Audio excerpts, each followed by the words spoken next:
warra utuu muuxannoo gandarratti aanaarratti ajajamanii hordofanii bulanii utuu hin beekin bulchiinsatti dhufuudhaaf jirjirtiin dhufantu kufaatii har'a seena qabeessa biyyi kun waggoota dhibbaan lakkaa'amuuf lafarra akka isheen foqoqtu godhan kan godhan warreen akkanaati. Geggeessummaa inni jedhu kun Dr. Guutuudhaaf maayinni.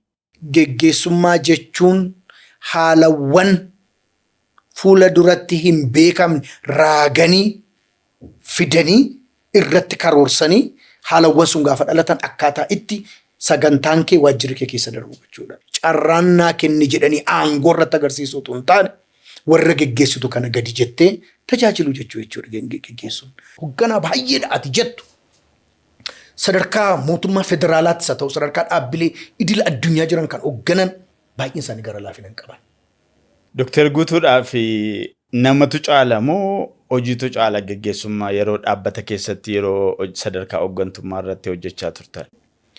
Addunyaa ati agartu kan saayinsiiti agartu kan teekinooloojiiti agartu kan mallaqa ittiin hojii hojjettu kan hundumaa kan fide nama.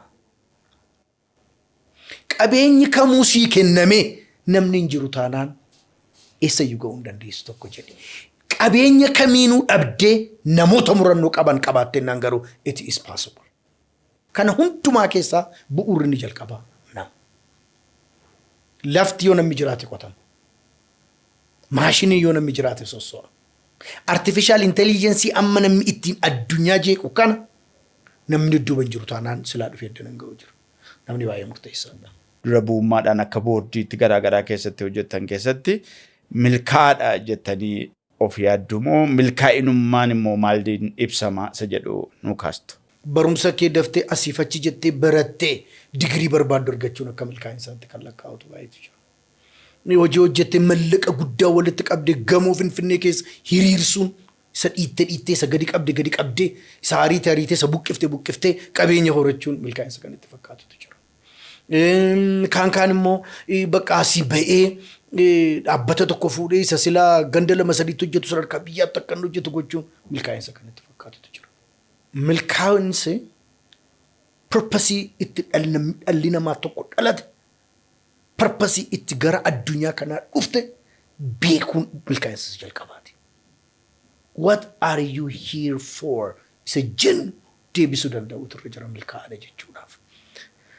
Filannoo dorgomtee saba aangoo qabatteef milkaa'aadha jechuun hojii tokko dorgomtee sababa warra si wajjin dorgoman injifattee achirratti hoogganaa taateef milkaa'aadha jechuun.